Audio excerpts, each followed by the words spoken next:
हनुमान दादा अभी तो आपने मेरा जॉब हांगकांग में लगा दिया और आप बैठे हो गुजरात में, तो आप मुझे अपने पास कैसे बुलाओगे? मैं जिसको जानती हूँ हांगकांग में, वो क्रिटिकली मतलब वो बिल्कुल भी ठीक नहीं थे, वो हॉस्पिटल में थे 5-6 महीने से। तो जब मैंने वो लेटर लिखा और जो मेरी उसमें से रिक्वेस्ट थी हनुमान दादा को, मैंने वो भी लिखी। उस लेटर में मैंने वो भी लिखा कि इसको आप जीवन दान दे देना, हनुमान दादा प्लीज जीवन दान दे देना। जो उनका नाम है कष्टभंजन देव, वो इसीलिए बिकॉज वो सबके कष्ट हरते हैं, सबके। तो उनसे कहती हूँ कि हनुमान दादा मुझे इतने ही सुख देना कि मेरा माथा हमेशा आपके चरणों में झुका रहे, और इतने ही दुख देना कि कहीं मैं आपसे दूर नहीं हो जाऊं। कि कभी कभी मेरी जिंदगी में ऐसे भी दुख आए कि मुझे लगा कि नहीं, ये सब तो सिर्फ ये भगवान है, ये सब चित्र लगे हुए हैं, ये सब मूर्ति है, ये सब नहीं सुनते।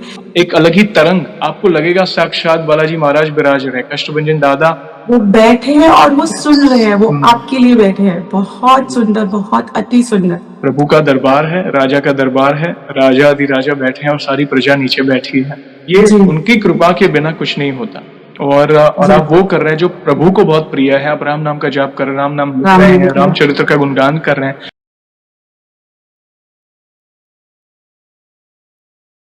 जय श्री राम दोस्तों, कैसे हो आप? हमारी चैनल में आप सभी का स्वागत है।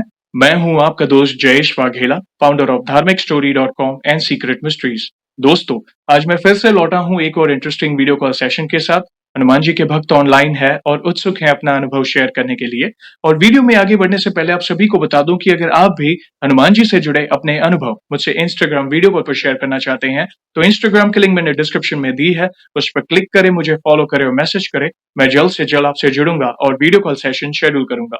और अगर आप ईमेल के माध्यम से अपने अनुभव शेयर करना चाहते हैं, तो हमारा ईमेल आईडी है dharmikstory@gmail.com। तो चलिए आगे बढ़ते हैं आज के इस वीडियो कॉल सेशन में। नमस्कार बहन, जय श्री राम आपको। नमस्कार, जय श्री राम जयेश भाई। आपका बहुत बहुत स्वागत है आज के इस वीडियो कॉल सेशन में, और धन्यवाद भी जो आप अपना समय निकाल कर इनिशिएटिव ले रहे हैं हमारे प्रिय बालाजी से जुड़े अपने अनुभव शेयर करने के लिए। सबसे पहला सवाल बहन, ये बताएं कि आपका पूरा नाम क्या है, आप कहाँ से बिलोंग करते हैं और आप क्या करते हैं? नमस्कार, मेरा नाम गीता उप्पल है। मैं मुंबई से बिलोंग करती हूँ। वो मेरी जन्मभूमि है, बट कर्मभूमि हनुमान दादा की कृपा से मैं हांगकांग में रहती हूँ। ओके, बहुत अच्छा लगा जानकर बहन, और हम बहुत उत्सुक हैं आपके अनुभव को जानने के लिए। जैसे आपको पता है, ये जो सेशन है हमारे प्रिय हनुमान जी से जुड़ा है, तो अगला सवाल उन्हीं से जुड़ा है। ये बताएं कि जीवन में सबसे पहले आप हनुमान जी से कब जुड़े, कैसे जुड़े, जीवन के किस मोड़ पर जुड़े, कौन से नित्य पाठ करते हैं, और साथ ही साथ जो भी आपके अनुभव रहे हैं जिसमें प्रभु ने जो भी असंभव कार्य संभव किए हैं, जो भी आपकी जर्नी है, उससे आप डिटेल में साझा कर सकते हैं। जी, धन्यवाद। शुरू से आप मेरी जो आधी ज़िंदगी थी, मैंने कभी पाठ पूजा इतना ध्यान नहीं दिया, लेकिन हनुमान चालीसा, दुर्गा चालीसा मैं हमेशा पढ़ती थी। फिर लाइफ में एक टाइम ऐसा आया, कभी-कभी लाइफ में ऐसा टाइम आता है कि हमें भगवान से विश्वास उठ जाता है, वो हमारी गलती होती है। उसके बाद कुछ दौर ऐसा आया कि मैं पूर्ण उनकी भक्ति में जुड़ गई और मैंने हनुमान जी का पाठ शुरू किया। तो मैं आपको मेरे अनुभव से बताती हूँ कि मैंने कौन-कौन से पाठ कैसे शुरू किए। बिल्कुल। तो मुझे मेरी बेटी का पासपोर्ट बनाना था, लेकिन जब मैंने उसके पासपोर्ट ऑफिस में डॉक्यूमेंट्स लेके गई, तो डॉक्यूमेंट्स में कुछ इश्यू था, डॉक्यूमेंटेशन, स्पेलिंग्स और बाकी सारी चीज़ों में। तो जो उसका पासपोर्ट था, हेड ऑफिस में चला गया, जो मुंबई के बांद्रा कुर्ला कॉम्प्लेक्स में है। उसके बाद वहाँ जाके जब मैंने अपॉइंटमेंट लिया और डॉक्यूमेंटेशन मैंने वहाँ पे सबमिट किया, पाठ पूजा करके गई थी और हनुमान जी की भक्ति करके गई थी, हनुमान चालीसा पढ़ के गई थी। तब मुझे उनकी शक्तियों के बारे में नहीं पता था, मैं तो नित्य नियम जैसे पाठ करते हैं, वैसे ही गई थी। फिर जाके मेरे डॉक्यूमेंटेशंस वहाँ पे आए, तो उन्होंने जो था वहाँ पे head of passport issue director, उन्होंने कहा कि डॉक्यूमेंटेशन सही नहीं है, ये हमसे नहीं हो पाएगा, और कुछ डॉक्यूमेंट्स पे लिखा और मुझे बोला 1-2 हफ्ते बाद आने। फिर मैंने हनुमान चालीसा का पाठ शुरू कर दिया कंटिन्यूअस, दिन में एक बार ही, और उनके आगे हाथ जोड़ना और बोलना कि कैसे ना कैसे करके मेरी बेटी का पासपोर्ट इश्यू करा दीजिए, बिकॉज बहुत सारे इश्यूज उसके रिलेटेड आ रहे थे। फिर मेरा एक और नेक्स्ट वीक जब मुझे वापस उन्होंने पासपोर्ट इश्यू करने के लिए बुलाया, तो डॉक्यूमेंटेशन के लिए, तो जो वो बैठे थे, तो उन्होंने बोला कि उन्होंने मुझे देखा और उन्होंने डॉक्यूमेंट्स देखे, उन्होंने बोला कि बहन आपकी तो सारी डॉक्यूमेंटेशन सही है, कोई आपको रोक नहीं सकता पासपोर्ट बनाने में, कुछ इसमें इश्यूज़ है ही नहीं। और फटाफट साइन कर दिए और फिर मेरा पासपोर्ट उन्होंने इश्यू करने दे दिया। और इतने में मेरे आँखों में जो आँसू थे वो रुक ही नहीं रहे थे, क्योंकि जो नामुमकिन चीज़ थी वो मुमकिन हो रही थी, लाइक जो इम्पॉसिबल था वो पॉसिबल हो रहा था। और मेरा पासपोर्ट उन्होंने इश्यू कर दिया। मैंने कहा कि मैं इतने महीनों से भटक रही हूँ और आपने इतनी आसानी से कर दिया। तो उन्होंने कहा कि नहीं, आपकी डॉक्यूमेंटेशन एकदम सही है। फिर बाद में मेरा पासपोर्ट इश्यू हुआ और मेरी बेटी का, और मुझे कॉल आता है कि आपका पासपोर्ट इश्यू होने वाला है, आपको कोई रिक्वेस्टेड पासपोर्ट नंबर चाहिए क्या? मैंने कहा प्रभु मुझे कुछ नहीं चाहिए, सिर्फ प्लीज पासपोर्ट इश्यू कर दीजिए। फिर बाद में हमें पता चला कि जो वहाँ पे आए थे पासपोर्ट इश्यू करने के लिए, वो सिर्फ 1 हफ्ते के लिए आए थे। उनकी ड्यूटी सिर्फ 1 हफ्ते के लिए थी, वो सब प्रभु ने व्यवस्था की थी, उसके बाद कोई और आ गए थे। तो अगर आपका हनुमान दादा पे विश्वास रहता है ना, तो वो कैसे भी करके जो दरवाजे बंद रहते हैं ना, वो तो दरवाजे खोलते हैं, बट साथ ही साथ में नए जो दरवाजे वो भी खोलते हैं और नई दीवारें भी खड़ी करते हैं, ताकि आपके लिए सारी जो चीजें हैं वो एकदम आसान हो जाए। तो मेरे लिए बहुत बड़ी बात थी, बिकॉज मेरी बेटी का पासपोर्ट में बहुत ज्यादा इश्यूज आ रहे थे और मतलब बिल्कुल भी मुमकिन नहीं हो रहा था उसका पासपोर्ट बनाने के लिए। तो ये मेरा पहला अनुभव था जहाँ पे मैं हनुमान दादा से जुड़ी थी, और उसके बाद मेरी भक्ति बढ़ती गई, बस देन उसके बाद कोई यू टर्न नहीं था। और आप हनुमान चालीसा करते थे उस समय, राइट? जैसे मैं सिर्फ हनुमान चालीसा करती थी और दुर्गा चालीसा करती थी, बिकॉज मुझे उसके बाद पता ही नहीं था कि क्या था। मेरे लिए सिर्फ एक हनुमान चालीसा और दुर्गा चालीसा थे। एकदम सिंपल सी भक्ति उस टाइम पे थे। इस चीज को हो गए 3-4 साल हो गए। वो हो उसके बाद भक्ति बढ़ती गई। आगे की भक्ति, मतलब आपकी आगे की जर्नी भक्ति में कैसे आगे बढ़े? ऐसे कौन से अनुभव हुए हैं आपको? प्लीज बताएं, हम जानना चाहेंगे। दूसरा था कि मेरी बेटी को जाना था ऑस्ट्रेलिया। तो मैं एक सिंगल मदर हूँ, वो अपने पिताजी के पास जा रही थी, तो वो यहाँ पे उसको पिकअप करने नहीं आ सकते थे और मैं भी नहीं जा पाती, बिकॉज मेरे पास तो ऑस्ट्रेलिया वीजा नहीं है। तो मैं हनुमान दादा से यही बोलती थी। मेरे पास हनुमान दादा का वो चित्र था, जिनके जो उनके कंधे पे राम और लक्ष्मण जी बैठे हैं, मुझे लगता था कि उनके कंधे में लव कुश है। तो मैंने कहा कि जैसे आप लव कुश को श्री राम जी के पास लेके गए, वैसे ही आप मेरी बेटी को उनके पिताजी के पास लेके जाना, आपकी रिस्पॉन्सिबिलिटी है। ये तो मैं तो नहीं कर पाऊंगी, ये आप कैसे करोगे मुझे नहीं पता। तो मेरी बेटी का ऑस्ट्रेलिया वीजा आने को लगा कुछ 1.5 ईयर लग गया। तो मैं तब तक नित्य नेम पाठ कर रही थी कि मुझे नहीं पता आप कैसे करोगे, लेकिन मैं मेरे मेरे जहन में यही आपकी जो तस्वीर है कि आप लव कुश को लेके गए थे, तो मेरी बेटी रमोना को भी लेके जाओगे, तो आपको लेके जाना ही है। फिर कैसे ना कैसे करके पता नहीं क्या उन्होंने क्या व्यवस्था की। जो मेरे एक्स हस्बैंड थे, उनके जो बेस्ट फ्रेंड थे, वो रीलोकेट हो रहे थे इंडिया से, और वो मेरी बेटी को जिस दिन मेरी बेटी का वीजा आया, वो उनके साथ गई। और ये बहुत सौभाग्य की बात है कि जो उनका फेस स्ट्रक्चर है, जो एरिया है, वो हनुमान दादा जैसे ही है।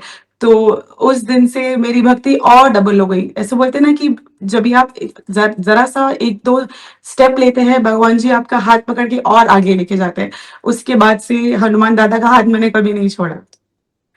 बहुत तो ये अच्छा मेरा लगा। दूसरा अनुभव था कि जो मैं चाहती थी, वो हनुमान दादा ने बहुत अच्छे से कर दिया। जो मेरी भक्ति थी, खाली हनुमान चालीसा से। उसके बाद बारी आई, जो तीसरा अनुभव था, वो आपके वीडियो से। तो जब मैं ओके। हांगकांग में रहने लगी, मैं एयर होस्टेस हूँ और मैं कैथे पैसिफिक में काम करती हूँ, एयरलाइंस में। तो मैं हांगकांग में रहती हूँ। वहाँ पे मेरी एक सहेली बनी, जो मेरी बहन है, उसका नाम आरती प्रजापति है। तो वो मुझे बोल रही थी कि आपके वीडियोस, जयेश भाई के वीडियो जरूर देखना। तो मैंने कहा कि मैं कोई वीडियोस नहीं देखती हूँ, मैं नेटफ्लिक्स सीरीज कुछ नहीं देखती हूँ, तो ये तो मैं बिल्कुल नहीं देखूंगी, मेरे पास बिल्कुल भी टाइम नहीं है। मैं सिर्फ पाठ पूजा करती हूँ और मेरी काम पे जाती हूँ। तो एक दिन बैठ के मैंने आपका, क्योंकि मेरी अच्छी दोस्त ने बोला था, मैंने आपका वीडियो देखा। उस दिन से मैंने रियलाइज किया कि हनुमान दादा हर पल मेरे साथ थे, हमेशा मेरे साथ खड़े थे। ऐसे होता है ना कि जब भी आप एक जगह खड़े रह के पीछे मुड़ के अपनी जिंदगी देखते हो, और जब भी आप बाकी दर्शकों की कहानियां सुनते हो, हमें पता चलता है कि हनुमान दादा भी हमारे साथ उस रूप में खड़े थे, लेकिन हम उन्हें पहचान नहीं पाए। तो फिर मैंने आपके वीडियोस देखना शुरू किए। वहां से मुझे हमारे कष्टभंजन देव जी के बारे में आपके वीडियोस के माध्यम से पता चला। नहीं तो मैं नहीं जानती थी उनका ये भी स्वरूप है, ऐसे स्माइलिंग वाला। मैंने कहा कि स्माइलिंग वाले हनुमान दादा, और ये हनुमान जी से रिश्ता बनाने की बात भी मैंने आपके वीडियोस देख के ही सीखी है। नहीं तो मैं उन्हें हनुमान जी ही बोलती थी। जिस दिन से मैंने आपका वीडियो देखने शुरू किए और 2-3 भक्तों की मैंने अनुभव सुने, मैंने कहा आज से आप मेरे बड़े भाई हो और मैं आपको हनुमान दादा ही कहूंगी। फिर मैं हांगकांग में थी। फिर मैंने नित्य नेम पाठ पूजा शुरू किया एकदम जोरों शोरों से। मैंने कहा कि हनुमान दादा, अभी तो आपने मेरा जॉब हांगकांग में लगा दिया और आप बैठे हो गुजरात में, तो आप मुझे अपने पास कैसे बुलाओगे? तभी लास्ट ईयर मुंबई में लालबाग के राजा थे जो गणपति आते हैं, वहां हम दर्शन करने गए थे। वो उनके दर्शन करने के बाद एक और गणपति का नाम है फोर्ट चा राजा। जब मैं वहां पे गई तो फोर्ट चा राजा की जो गणपति थी, उनकी थीम कष्टभंजन जी जो देव है वो उनकी थी। और उनके बाहर जो बैनर लगा हुआ था, वो जो जो अपना स्वरूप है वही लगा हुआ था। तो मेरी आंखों में आंसू आ गए। मैंने कहा कि मैं गुजरात में आ सकती हूँ, लेकिन आप मेरे लिए यहाँ पे मुंबई में आ गए। मैंने कहा थैंक यू, अभी आप आए हो तो अभी आप मुझे प्लीज कैसे भी करके अपने दर्शन भी जरूर दिलाना। फिर मेरी 8 दिन की छुट्टी थी हांगकांग में। तो मैंने कहा कि 8 दिन की छुट्टी है, अभी इस बार तो मुझे कष्टभंजन जाना ही है। तो मैंने मेरे ट्रैवल एजेंट से रिक्वेस्ट किया कि आप मेरी ये मंदिर है, मुझे यहाँ जाना है। तो सब पूछ रहे थे कि कहाँ जा रही है? मैंने कहा मैं तो मेरे हनुमान दादा के पास जा रही हूँ। बोलते कहाँ जा रही है? मैंने कहा कि मुझे नहीं पता मैं कहाँ जा रही हूँ, मुझे सिर्फ पता है कि मैं हनुमान दादा के पास जा रही हूँ और मैंने मेरे ट्रैवल एजेंट जी से रिक्वेस्ट किया है, तो वो टिकट बुक करेंगे। टिकट बुक करने के बाद मुझे पता चला कि वो स्टेशन का नाम बोताड़ है और वहां वैसे जाना होता है। फिर बहुत सुंदर तरीके से मैं बोटाड पहुंच गई। व्हाइट हाउस में मुझे जगह मिली रहने के लिए और इतना सुंदर रूम मिला। हमारे जो मेरा रूम था, उनकी एकदम स्ट्रेट सामने मंदिर था, सनराइज दिख रहा था। आप तो जानते हैं व्हाइट हाउस का जो वाइब्स है वो अलग ही है।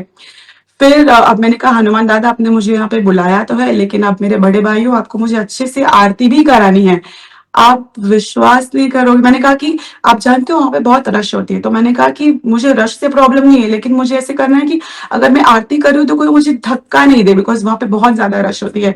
तो ये मैं घर से बोल के गई थी। मैंने कहा हनुमान दादा, ये आपके और मेरे बीच की डील है, आपको मुझे अच्छे से दर्शन कराना ही है।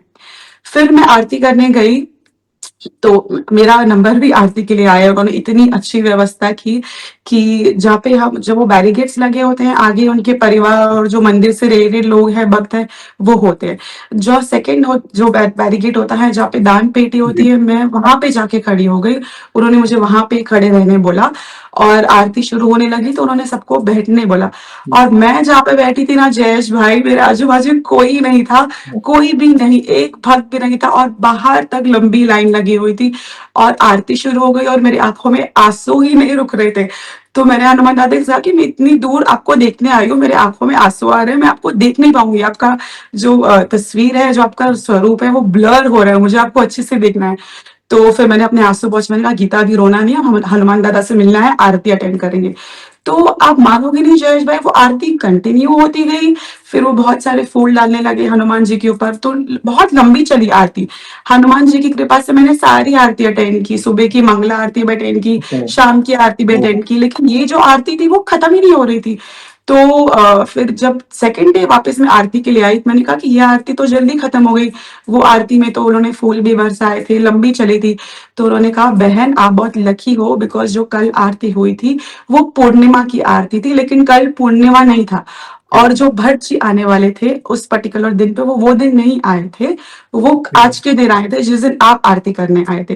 तो जयेश भाई आप मानोगे नहीं, मुझे इतने अच्छे दर्शन हुए। मैं पूर्णिमा के दिन नहीं गई थी तो भी मुझे पूर्णिमा की आरती मिली और इतनी सुंदर आरती, और भट्ट जी भी उसी दिन आए जिस दिन मैं आई थी। तो ये मेरे लिए बहुत सौभाग्य की बात है। मैंने कहा कि हनुमान दादा कितना सुनते हो, कितना, मतलब मैं इतना रिक्वेस्ट करती हूँ और कितना सारा आप दे देते हो कि मैंने तो ये सब मांगा भी नहीं था। मैंने सिर्फ ये बोला था कि मुझे अच्छे से दर्शन कर देना। तो ये जो मेरा अनुभव था, ये सबसे ज्यादा अच्छा था, बिकॉज जो हम मांगते भी नहीं, हम हमें वो मिल जाता है, तो हमें विश्वास नहीं होता है कि भगवान जी हमारे साथ है।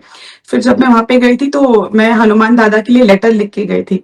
एक व्हाइट पीस ऑफ पेपर पे मैंने रेड पेन से लेटर लिखा था मैं जिसको जानती हूँ हांगकांग में, वो क्रिटिकली मतलब वो बिल्कुल भी ठीक नहीं थे। वो हॉस्पिटल में थे 5-6 महीने से।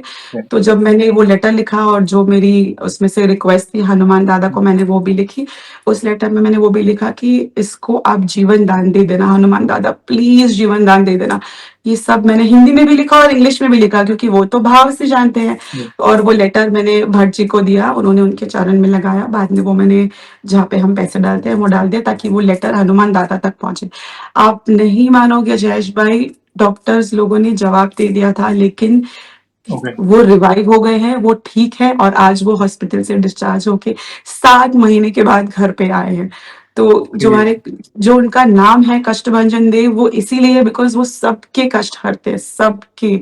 इतने सुंदर दर्शन मिले, वो इन्होंने हमारा इतनी सारी हमारी बातें मानी है कि मुझे विश्वास ही नहीं होता है। उस दिन से मतलब ऐसे बोलते हैं ना कि अगर आप जितनी भी आपकी ज़िंदगी में मुश्किलें आएँगी, अगर आप हनुमान दादा का हाथ नहीं छोड़ोगे ना, तो वो आपका भी हाथ कभी नहीं छोड़ेंगे। उस दिन से मेरा नित्य नेम, पाठ, पूजा इतना ज़्यादा बढ़ गया है कि कोई मेरी फ्रेंड बोलती है कि हुँ, तू तेरे मोबाइल में कौन से गाने सुनती है? तो मैंने कहा मेरी प्लेलिस्ट में सिर्फ़ हनुमान दादा के ही भजन है। तो मैं उसको सुनाती हूँ कि ये भजन सुन, तो वो कनेक्ट नहीं कर पाती है, हुँ, लेकिन वो भजन सुन के मेरे आँखों में आँसू आ जाते हैं। तो ऐसी भक्ति हो गई है, उसको बोलते हैं मग्न वाली भक्ति। लेकिन कोई नॉर्मल जो भक्ति में नहीं है, उन्हें लगेगा अरे ये तो पागल हो गई है, बट नहीं, वो अगर आप भाव से जुड़ोगे तो हनुमान दादा आपकी हमेशा सुनेंगे, हमेशा। बहुत ये बड़ी मेरा बात अनुभव है, था। बहुत बड़ी आप कब गए थे? कितने समय पहले गए थे कष्टभंजन हनुमान जी के दर्शन करने?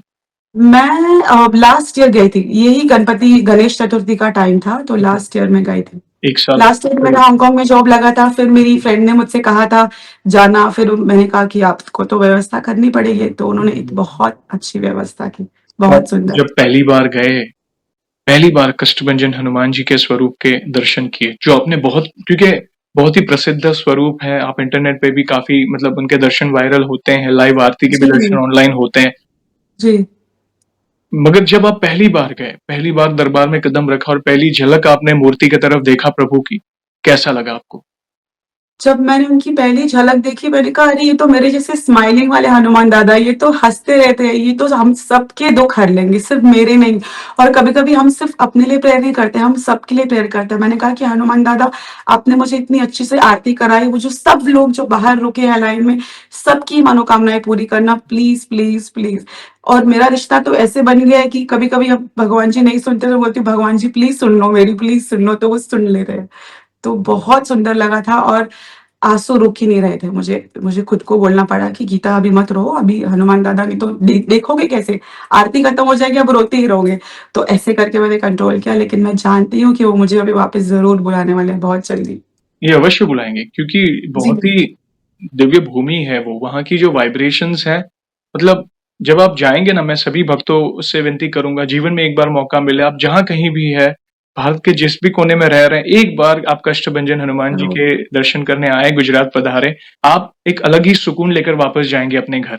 मैं तो यही कहता हूँ।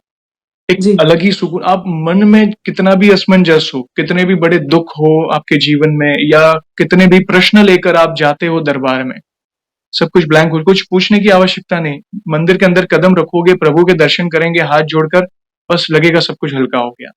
ये है जी, उनकी महिमा और यस वहाँ की जो आरती है, ये भी मैं कहूँगा अगर आप जा रहे हो तो कम से कम एक बार आरती आपको तो आरती बार-बार अटेंड। सौभाग्य मिला है, वहाँ पे जी, सभी भक्तों को बैठा देते हैं, राम धुन होती है, हनुमान चालीसा का जी, पाठ होता है और फिर जय कपि बलवंता की जो आरती शुरू होती है, आरती जी, खत्म होने के बाद नीति पवित्र स्तोत्र बजता है, जी। जो सुनकर आपके रोंगटे खड़े हो जाएँगे, एक अलग ही वाइब्रेशन आप फ़ील करेंगे, एक अलग ही तरंग, आपको लगेगा साक्षात बालाजी महाराज विराज रहे, कष्टभंजन दादा वो बैठे हैं और वो यस सुन रहे हैं, वो हुँ, आपके लिए बैठे हैं। बहुत सुंदर, बहुत अति सुंदर। प्रभु का दरबार है, राजा का दरबार है, राजा-अधिराजा बैठे हैं और सारी प्रजा नीचे बैठी है, जो अर्ज़ी लगाने आई है।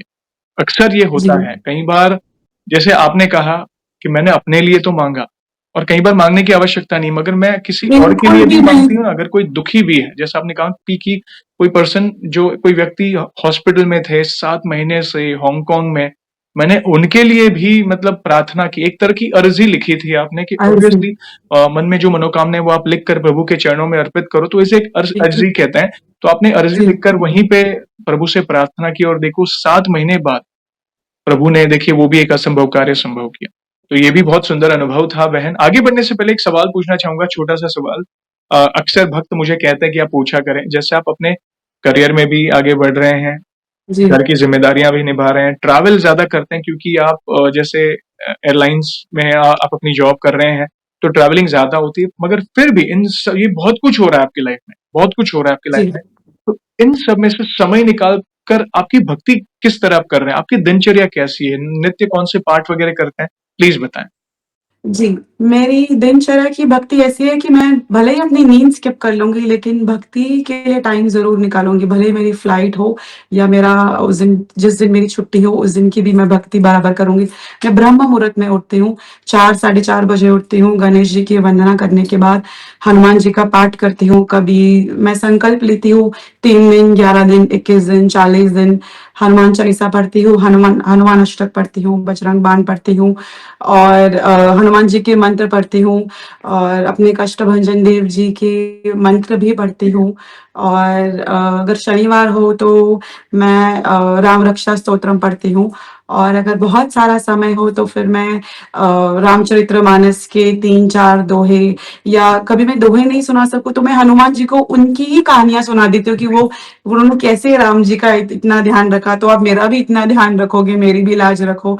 तो मैं ये करके सुनाती हूँ और मेरी भक्ति इतनी बढ़ गई है कि मैंने 2 बारी 100 बारी हनुमान चालीसा किया है ओके, और अभी हनुमान दादा मुझे अयोध्या बुला रहे हैं, तो ये मेरी विश है, उनसे मैंने ऑलरेडी विश रख दी है ग्रेट, कि आप हनुमान गढ़ाई में मैं मुझे बिठाइए और 100 बारी हनुमान चालीसा वहाँ पे मुझसे पढ़वाइए।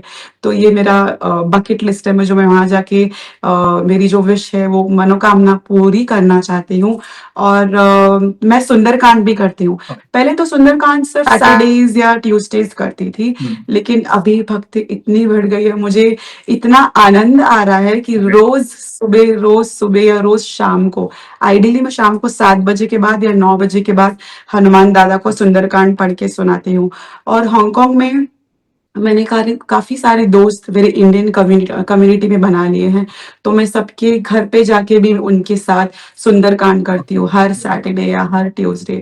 तो ऐसे हनुमान जी ने मेरा हाथ कभी छोड़ा नहीं है, हमेशा मुझे हाथ पकड़ के रखा है, जब से मैंने उनकी भक्ति शुरू की है और मैं राम नाम भी लिखती हूँ, तो जब भी मैं हनुमान चालीसा ग्रेट, पढ़ती हूँ 11 बारी या 7 बारी, तो उनमें से जब भी एक बारी हनुमान चालीसा पढ़ रही हूँ, तभी साथ-साथ में राम नाम भी लिखते रहती हूँ।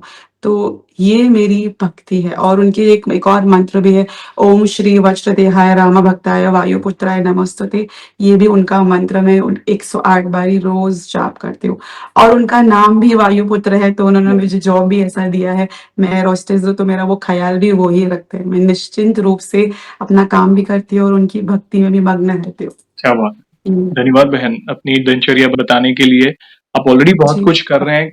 देखिए आपका फ़ील्ड ऐसा है जहाँ पे समय कम मिलता है, ज़्यादा जी, ट्रैवल होता है जी, और ज़्यादातर आपको वेस्टर्न और मॉडर्न लाइफ़ के अंदर ही अडैप्ट करके अपना काम करना पड़ता है। जी, मतलब इतना कुछ हो रहा है आपके जीवन में, फिर भी आप प्रभु के लिए इतना डेडिकेशन है। ये कई लोगों के सवालों के जवाब है जो कहते हैं कि हमारे पास समय नहीं है, ये नहीं है, समझी। कि आपके जीवन में इतना आप मतलब एक स्टेबल टाइम नहीं है क्योंकि आपका प्रोफ़ेशन वैसा है, मगर फिर भी आप समय जी, निकाल रहे हैं, तो ये बहुत बड़ी बात है। आप खुद तो भक्ति कर रहे हैं, साथ-साथ आप जो हमारी हिंदू कम्युनिटी है हांगकांग में, उनके घर जाकर भी अगर सुंदरकांड कर रहे हैं, तो ये प्रभु की इच्छा से जी, हो रहा है।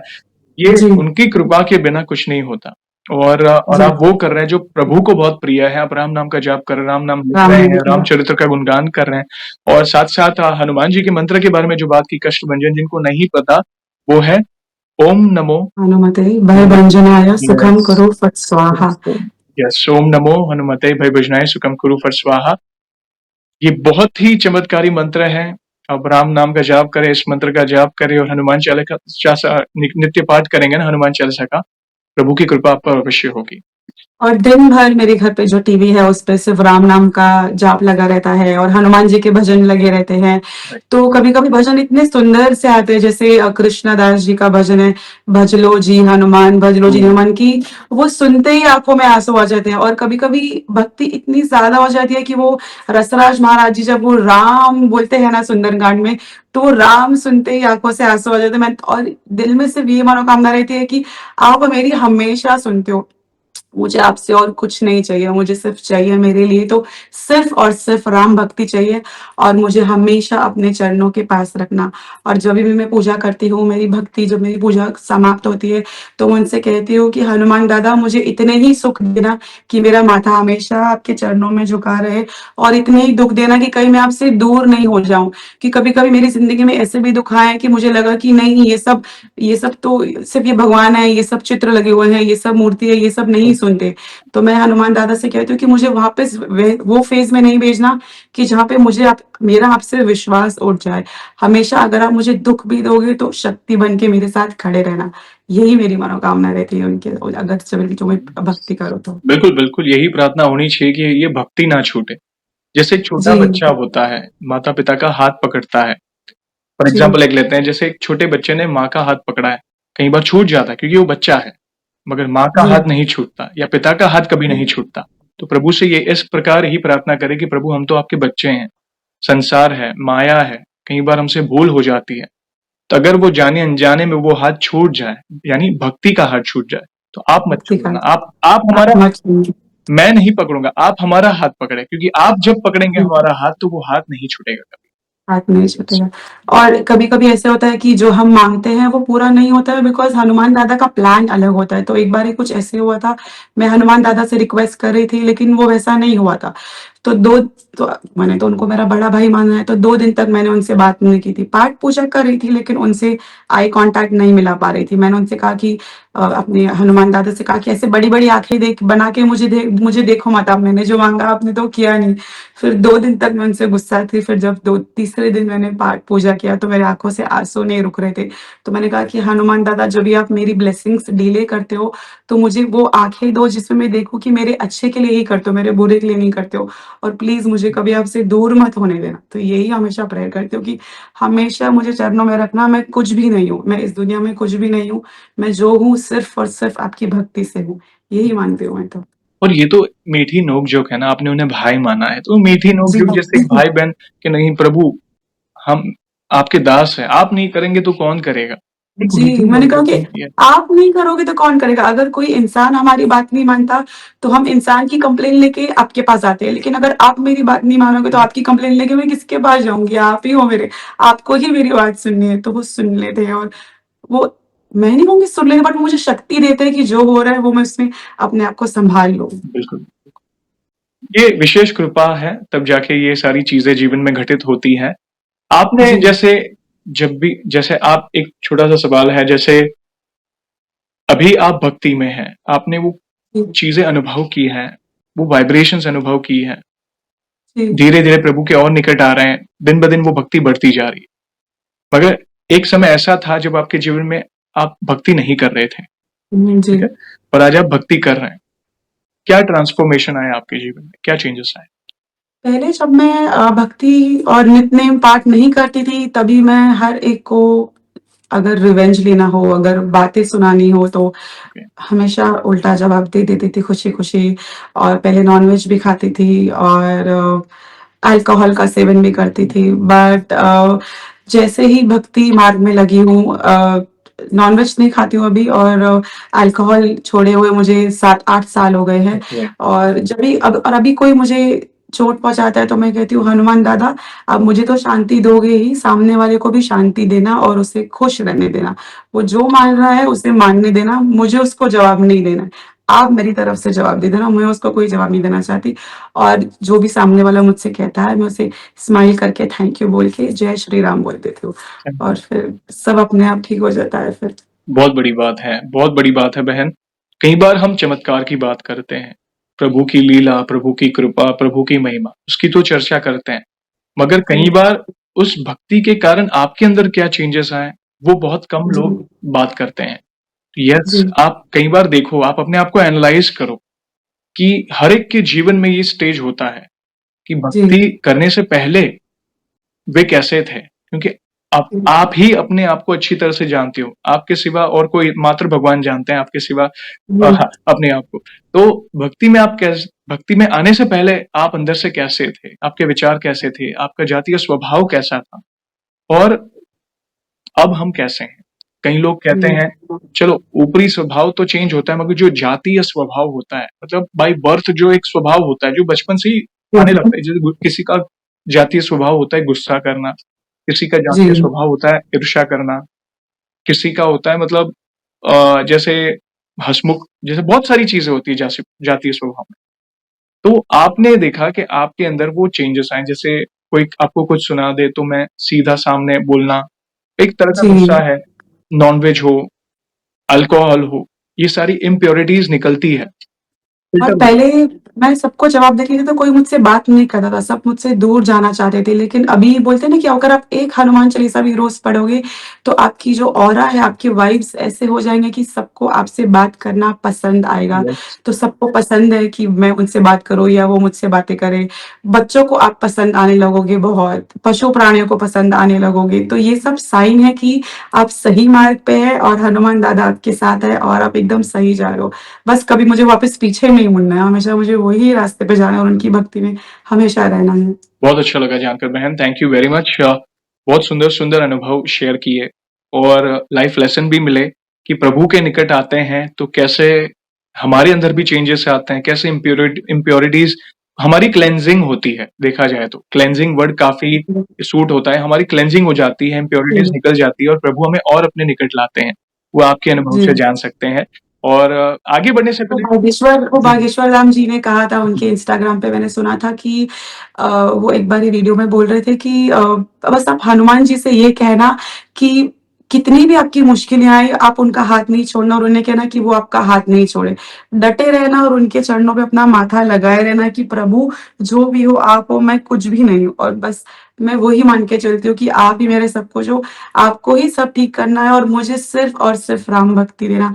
आज भी अगर मैं मंदिर जाती हूँ या हनुमान दादा का कोई भी रूप देखती हूँ, क्योंकि मैं एयर होस्टेस हूँ और जगह-जगह अगर मैं जाऊँ तो सबसे पहले मैं गूगल करती हूँ नियरेस्ट जो मेरे बाजू में ओके, मंदिर दिखता है वहाँ जाती हूँ। क्या बात तो मुझे हनुमान मंदिर हमेशा दिखता है और दूसरा चीज़ मैं देखती हूँ वेजिटेरियन खाना। ओके, जो जो जिस भी मंदिर, जो भी रूप में, जिस भी कंट्री में मैं जाती हूँ, मैं उनको वही बोलती हूँ कि थैंक यू हनुमान दादा मुझे हमेशा आपकी भक्ति में हुँ, रखना और फिर मैं बाकी सबको ये बोलती हूँ इसको वो दे देना, उसको जॉब दे देना, इसका ये कर देना, वो कर देना और वो सुनते हैं। और कभी अगर नहीं एक छोटा-सा अनुभव प्लीज़, बोलूँ प्लीज़ सुनना चाहेंगे। तो मेरा एक फ्रेंड था उसको भी कैथे पैसिफिक में इंटरव्यू दिया था लेकिन उसका जॉइनिंग लेटर 6 महीने से नहीं आया था। हुँ, और 6 महीने के बाद अगर नहीं आया तो वो आपका joining letter null and void हो जाता है। ओके, तो उसने मुझे कॉल आया तो मैंने कहा कि मेरी तो कोई कंपनी में पहचान है नहीं, मेरी तो पहचान सिर्फ़ प्रभु जी से है, वही मेरे सब पालनहार हैं। मैं उनको रिक्वेस्ट करूँगी लेकिन मैं आपको भी रिक्वेस्ट करती हूँ, ये मैंने मेरे दोस्त से कहा कि आप 11 दिन का संकल्प लीजिए, 11 दिन 11 बारी हनुमान चालीसा पढ़िए, मेरे लिए पढ़िए, प्लीज़ पढ़िए। तो उन्होंने किया वही 11 दिन 11 बारी हनुमान चालीसा पढ़ा, तो फिर मैंने हनुमान जी से कहा कि अब मैंने तो बोल दिया है कि आपको उसको जॉब दिलाना है और मेरी भक्ति में ही शक्ति है। अगर आपने उसकी बात नहीं सुनी तो वो बोलेंगे हनुमान दादा तो नहीं सुनते, तो आपको उसको प्लीज़ जॉइनिंग लेटर दिलाना ही पड़ेगा हनुमान दादा प्लीज़। तो ऐसे कहा और उसने भी 11 दिन 11 बारी हनुमान चालीसा पढ़ा। 11th day I think Saturday था और उसी दिन उसका जॉइनिंग लेटर हुँ, फ्रॉम कैथे पैसिफिक से आया और उसने मुझे फर्स्ट कॉल किया। उसने कहा कि गीता जो कहा था ना आपने हनुमान दादा ने हमारी बात सुन ली और मैं उससे ज़्यादा बात नहीं कर पाई बिकॉज़ मुझे एकदम से रोना आ रहा था कि हनुमान जी ने मेरी भी लाज रखी और थैंक यू आपने मेरी बात सुन ली और फिर मैं फटाफट गई मेरे रूम में मंदिर है, उस मंदिर में हनुमान दादा बैठे हैं, वो खुद बैठे हैं। ओके, जब मैं कष्टभंजन देव गई थी तो वहाँ से उनका रोप लेके आई थी और मैंने उनको वहाँ पे बोला कि आप अगर मैं घर से बाहर भी जाऊँ, हुँ, आप इस घर में बैठे रहोगे, आपको मेरी बातें भी सुननी है, आपको सुंदरकांड भी सुनना है, आपको रामचरितमानस भी सुनना है। तो मैं नहीं बोलती हूँ कि मेरे घर पे तस्वीर है, ओके, मेरे घर पे हनुमान दादा बैठे हैं, क्या तो जो स्वरूप में बैठे हैं, मैंने उनको कहा कि thank you, thank you, thank you. तो ऐसे करके जो भी मैं रिक्वेस्ट करती हूँ, वो सुन लेते हैं, जो भी मैं उनको बोलती हूँ, वो सुन लेते हैं। तो ये सोच-सोच के मुझे हमेशा रोना आता है कि आप हमेशा सुनते हैं, हमेशा। यस। तो बस मेरा माथा हमेशा उनके चरणों में झुका रहता है। बहुत अच्छा लगा जानकर, बस यही प्रार्थना है कि आपकी भक्ति ऐसे ही बढ़ती रहे हुँ, और भक्त एक के सच्चे लक्षण ही है कि वे अपने लिए तो माँगते हैं, मगर बाकी अगर कोई दुखी है, उनके लिए भी वे प्रार्थना जी, करते हैं। तो अगर जी। आपने किसी ऐसे दुखी भक्त के लिए प्रार्थना की है, तो प्रभु उस भक्ति की लाज रखते हैं। आपने जो वचन दिया था ना कि तू चिंता ना कर, कर, संकल्प ले, प्रभु सब अच्छा करेंगे। उसकी लाज रखी देखिए। आप यही तो है भक्ति की शक्ति बहन। धन्यवाद, थैंक जी, यू वेरी मच। बहुत सुंदर-सुंदर अनुभव आपने शेयर किए। आगे बढ़ने से जी। पहले एक सवाल पूछना चाहूँगा। जैसे आज हमने आपके अनुभव सुने, बहुत सुंदर-सुंदर अनुभव आपने शेयर किए। वैसे ही कुछ चीज़ें तो आपने पहले कही थी मगर फिर भी मैं पूछना चाहूँगा, वैसे आप हमारी वीडियोज़ कब से देख रहे हैं? और बाकी भक्तों के अनुभव देखकर, सुनकर, जानकर आपको क्या इंस्पिरेशन मिली? आप अपने भाव अपने शब्दों में बता सकते हैं।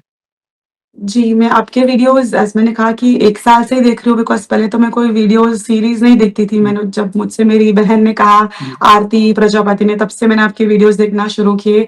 फिर 2-3 और मैं आपके वीडियोज़ देखती नहीं हूँ, शेयर भी करती हूँ। जी, लाइक और कमेंट तो करती हूँ, राइट, शेयर भी करती हूँ बिकॉज़ जो भी मेरे रिश्तेदार हैं, जिनसे मैं बात करती हूँ, जिनसे मैं क्लोज़ हूँ, मैं उनको भी भेजती हूँ, बोलती हूँ जभी भी आपके पास टाइम होगा, आप ये प्लीज़ वीडियो देखना, जो भी मेरे दिल को छू जाता है।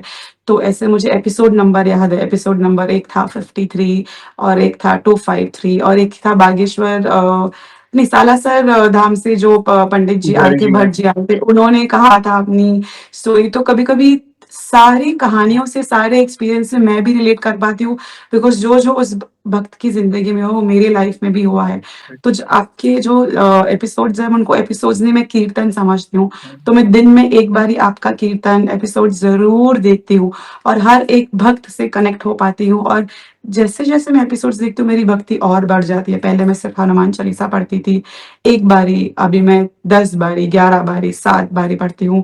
सुंदरकांड पहले मैं जो मेरे रूम में हनुमान दादा बैठे हैं, रात को 9 बजे उनको मैं यूट्यूब में लगा के बोलती थी सुंदरकांड लगा है, आप सुन लो।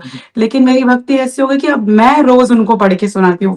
40 मिनट में सुंदरकांड पढ़ के उनको सुनाती हूँ रोज़, बजरंग बाण पढ़ती हूँ। तो जो भी मुझे भक्ति मिली है, मैं सिर्फ़ और सिर्फ़ ये कहूँगी कि मुझे आपकी वीडियोज़ देख के ही अरे! मिली है, नहीं तो मैं तो कुछ नहीं थी, मुझे तो नहीं पता था कि ये सब भी करते हैं।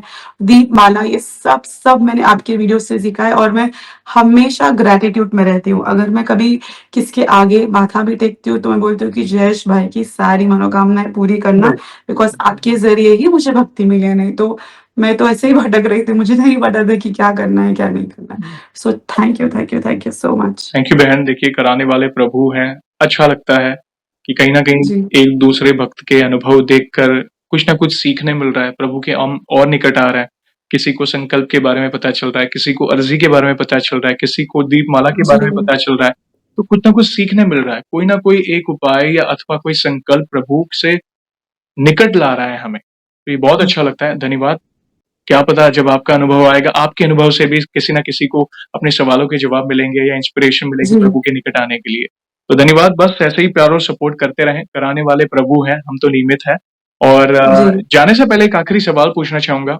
वैसे तो देखिए हमारे पास तो कोई सामर्थ्य नहीं है, मगर फिर भी 1 लाइन में हमारे प्रिय बालाजी महाराज का बखान करना चाहें तो किस तरह करना चाहेंगी आप?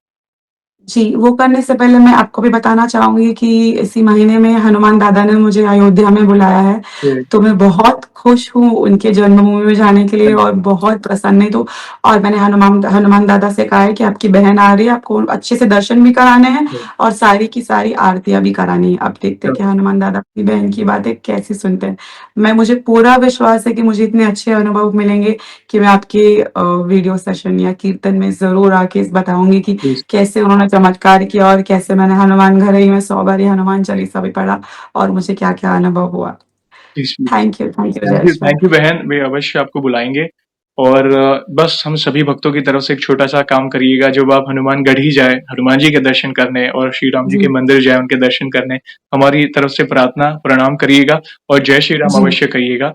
प्लीज़, प्लीज़ ये बस यही हमारी तरफ से है और कुछ नहीं जी, और इन फ्यूचर भी आपको तो अनुभव होंगे, तो हमसे अवश्य जुड़िएगा, मैसेज करिएगा, हम फिर से जुड़ना चाहेंगे ज़रूर। आपसे और आपको फिर से इनवाइट करेंगे वीडियो कॉल सेशन में। और जाने से पहले जैसे आपको पता है सेशन को हम ऐसे ही एंड नहीं करेंगे, प्रभु श्री राम के नाम का जयकारा और हनुमान जी के नाम का जी, जयकारा अवश्य लगाएँगे, फिर सेशन को एंड करेंगे। तो आप जुड़िए, जी, जो भी भक्त जहाँ के से सेशन को देख रहा है, भारत में है, भारत के बाहर है, चल फिर रहा है, ऑफ़िस में, किचन में, प्लीज़ जयकारे में जुड़िए, फिर सेशन को एंड करेंगे। तो बोलिए सियावर रामचंद्र की जय, जय, पवन सुत हनुमान की जय, जय, बोलो श्री कष्टभंजन हनुमान जी महाराज ने जय। जय। वन्स अगेन बहन थैंक यू वेरी मच अपने प्यारे-प्यारे अनुभव शेयर हाँ, करने के लिए। जय श्री राम, जय हनुमान। जय हनुमान।